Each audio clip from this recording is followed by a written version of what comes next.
Жуулчин аялагч гэдэг хоёр ялгаатай үг байна л да. За жуулчин гэдэг нь нөгөө буугаад зураг дараад буцаа явдаг хүнийг хэлдэг. Бол аялагч гэдэг бол яг нөгөө жуулчдын тэр болгон очиод байдаг. Одоо нөгөө масс жуулчтай очиод байдаг. Тэр газар руу очиж яг одоо өөрийнхөө мэдрэмжнүүдээр тэр процессд оролцдог хүнийг бол аялагч гэж байна л да. Арай илүү агсан төвшнийх гэх юм да тий. Тэгэхээр жуулчин уу аялагч уу гэдэг нь эхлээд аягүй сайн ялгах хэрэгтэй. Тэр хүмүүсийн өдөр харахаар Монгол гэхээр нэг юм үл мэддэг алс холын тий. За хятад гэхээр ойлгомжтой. Тий. За харин за Бээжин 20-т отч гэдэг юм тий. Хятад хоол.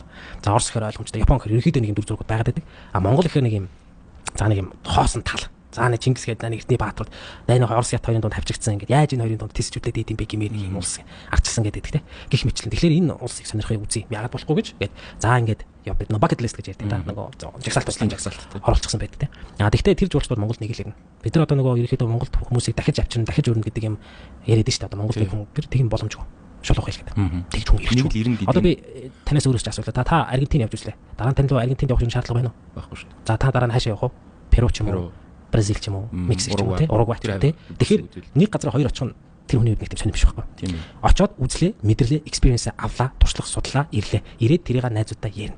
А найзууд Монголд бүгд би нэг очиход зүгээр юм биш үү? Тэг очтой чи очихоор ингэж үү тэгэж үү гэдэг. Энэ маягаар ингэж нөгөө амнаас ам дамжих маягаар ингэж одоо нөгөө сурчлага маань явагддаг.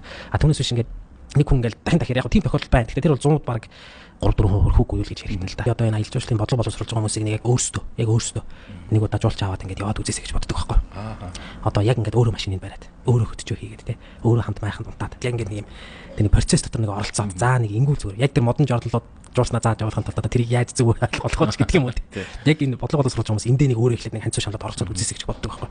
Яг л ингээд яг процесс дээр явж байгаа юм дээр ирж байгаа юм уу ингээд зөрөөд идэг.